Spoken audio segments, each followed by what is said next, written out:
This is Gerardo Del Real with Resource Stock Digest. Joining me today is President and CEO of Chakana Copper, Mr. David Kelley. David, how are you? I'm great, Gerardo. How are you? I'm doing excellent. The kids are back in school. That's always a transition, but a successful first day of classes for the boys. So happy on my end. That's great. So listen, it's a tough precious metals market. Gold is down to 1170, and despite that, Chakana has held up very well, largely due to the fact that you have been busy. There's a number of updates that I want to bring to everybody. The first being that you got a modification that will on an existing permit that will allow you to drill 2 new breccia pipes. And this is important because they haven't seen drilling in the past. You're also waiting on the major permit approval, which fingers crossed we get soon. And you wrapped up phase 1 drilling, so there's lots of assays pending. Let's go in order. Let's talk about the permit and what it will allow you to do. And a little bit of context, you've only drilled 2 of these breccia pipes thus far, pipe 1 and 5, if I'm not mistaken. And I believe you've confirmed 14 at surface. Is that accurate, David? Yeah, that's right. The current count is 14 mineralized breccia pipes that we've mapped and sampled at surface. Excellent. And so the modification to the existing permit, tell me about that and why you're excited about that. Well, we're excited about it because it was the fastest way to get access to drilling the next couple of breccia pipes that we had identified. And we are waiting on the EIASD, the big permit that adds 160 platforms to the program. But that's still in progress. We're in the final stages of it. We anticipate getting that very soon, within the next few weeks. But by doing this modification, it allowed us to move 2 platforms that hadn't been utilized yet on the existing permit, which we were able to put on breccia pipe 3 East and breccia pipe 6, two very high priority breccia pipe targets that we had generated, and we've started the drill rigs on both of those pipes. So for the first time in the history of the project, we will have 2 active drill rigs drilling breccia pipes to add to the 2 that we've already drilled. And these are 2 diamond rigs, correct? That's correct. Yeah, they're 2 AK drilling diamond rigs. They've been averaging about 2,000 meters a month on the 1 rig that we've been active with. So we anticipate being able to get about 4,000 meters per month with the 2 rigs going. And drilling has commenced, right? That's right. Yep. We're active now on breccia pipe 6 and breccia pipe 3 East, and I expect to start seeing photos of the drill core coming out daily starting today. We've talked before about the signature of these breccia pipes, and I have to imagine that pipes 3 and 6, for you to put 2 rigs on them, got to have very similar signatures to pipe 1 and 5. Is that accurate? That's true. I mean, in terms of the geochemical signature, both pipes have multi-gram gold right at surface. We see the characteristic shingle texture, which is that flat tabular breccia class oriented breccia class that we see on all the breccia pipes. That's another one of the characteristics we look for to actually confirm that it is a bona fide breccia pipe. They do manifest themselves a little bit differently. Breccia pipe 6 has a very large monument. We call it a monument outcrop. It just juts straight out of the ground. It's a very obvious feature. If you go to our latest news release, you'll see a photograph of that with a person standing by it for scale. Breccia pipe 3 is a little bit different. It's in a different geomorphic setting. It's up on the top of a ridge, or kind of on the edge of a ridge, and we think that that's actually been glaciated in the past, and it's disrupted or it's eroded the breccia pipe, which is probably a monument pipe at one point, but it's created this massive debris flow, or debris field, we call it, blocks of mineralized breccia train down the hill, and that debris field is sourced from the monument outcrop that would have been there at one point. So it's a slightly different expression, but in terms of the characteristic textures and grades of gold that we see at surface, it's identical. Now, drilling of these new pipes is important, and I'd like, for people that are not familiar with the Chakana story, I'd like for you to explain what the thesis is and what the approach is with all of these mineralized pipes. Can you share that once again for people that may be new to the story? Yeah, so Soledad had been explored in the past for its porphyry potential, and it does have really an exceptional conceptual porphyry model or target that you could put together based on the zoning and the alteration, the proximal mineralization and the mines that are immediately to the east. But our focus has been on the breccia pipes themselves because they're numerous, they're vertically extensive. They're very high grade. We get multi-gram gold over long, hundreds of meters of runs of continuous mineralization. Generally, the primary grade in breccia pipe 1 has been well over 1% copper. So we're getting some really exceptional grades. And our view is that the pipes themselves are potentially economic ore bodies. Breccia pipe 1 has been drilled in mineralization down to 490 meters. We have 340 meters of vertical mineralization drilled at breccia pipe 5, and both pipes are wide open at depth. We simply have only been able to effectively drill down to those depths from surface. Our geophysics suggests that they go much deeper than that. As you mentioned, we've got 14 pipes. We also have 11 other strongly altered zones that look identical to what we see on the edge and above the breccia pipes. When we drill above a blind pipe, we see this characteristic alteration. We see that in 11 other places on the property. So we feel that those are potentially blind or buried breccia pipes that haven't been exposed by erosion, and drilling those targets may add additional pipes to it. So there's a huge target inventory on the property.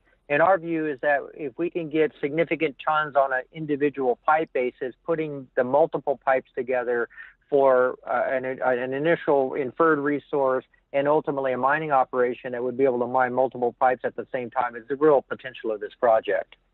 Excellent. Now, you mentioned that we have final assays pending for pipes 1 and 5, and then I believe that phase 2 drilling will incorporate pipes 3 and 6 in that maiden resource estimate. Is that correct, David? Yeah, that's right. 3 and 6 and other pipes as well. And I'll explain a little bit about the permitting that we're going through. In the next few weeks, we'll get what's called the EIASD permit. That's just kind of a stage 2 permit in Peru. The first stage is exploration stage, kind of scout drilling type of thing. That's what we've been operating under. The next stage is really meant for large-scale resource drilling. So lots of platforms, lots of drill meters, that type of thing. And that's the permit that we're waiting on now. That's going to add 160 new platforms to the project for drilling. The history of the project has been one of expanding the land position. We originally started with the Condor land position on which the initial permit was based. So the EIASD permit that we're expecting in the next few weeks will be limited to that original area. So as soon as we get that, we'll have a whole bunch of extra platforms, but they'll be limited to the Condor area.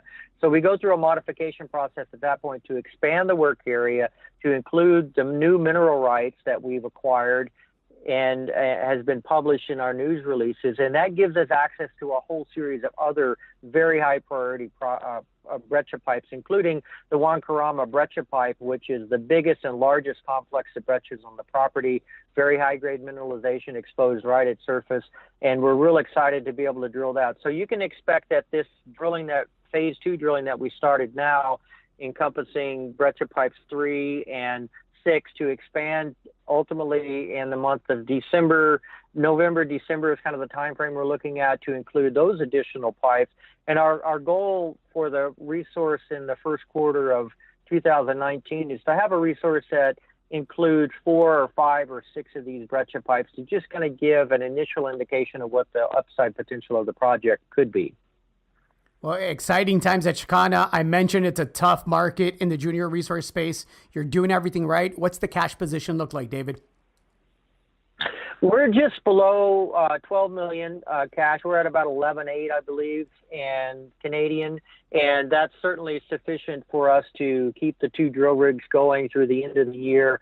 We have a nominal cutoff date for the resource estimate of January 15th, so any drilling between now and then would be included in that resource estimate. And that's a lot of drilling. That's, we estimate that we can get about 20,000 more meters in addition to the 18,893 meters that we've completed to date on the first two breccia pipes. We've also done an engineering study to tell us about give us a range of the amount of drilling that's needed to get an inferred resource going forward, and that helps us optimize our drilling. So now we kind of have a target number of meters and number of drill holes that are adequate to get an inferred resource, say in the top 4 to 450 meters, and that's a real advantage for us now in terms of optimizing our drilling and conserving our budget and getting the most out of the shareholders' investment in the company. Well, I tell you what, if you keep up with the grades and the widths of mineralization that we've seen thus far and you're able to duplicate that, it's going to be a heck of a way to start the new year. Yeah, absolutely. And, I just want to remind people that we do have a lot of drilling to do, a lot of targets. Our targets are not being drilled in the ultimate priority of the breccia pipes because they, we do have 3 different land positions that we're dealing with, and so the permitting has to be expanded in time. But all the targets that we're drilling are really exciting in their own right in terms of what they present at surface. In addition to all the targets we've talked about, we have geophysical targets in areas of cover where there's no outcrop, and they present themselves as very attractive targets that look like breccia pipes. There's just no outcrop at surface in those areas. So I anticipate a lot of drilling in the next 18 months for the Soledad project, with focused most on the highest priority breccia pipes that are exposed at surface, and eventually we'll get to test some of these other targets as well as we continue through the drill program. I understand you also have some pretty important and consistent site visits here over the next several months. Care to comment on that, David? Yeah, that's right. We've been planning this for some time, and we've got 3 months of site visits to take people to site.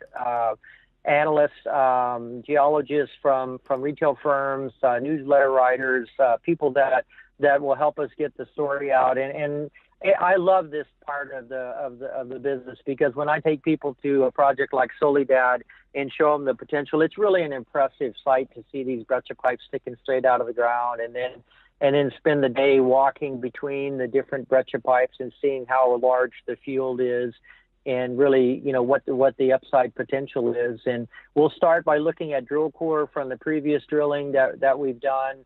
We have a very impressive core facility in Lima that includes space for 90,000 meters of drill core. We also have our freezer container on site. We freeze all of our rejects that come back from the lab so that they can be used for future metallurgical testing. It's another way of conserving our funds from the till, and also, giving us the best material to work with from metallurgical testing.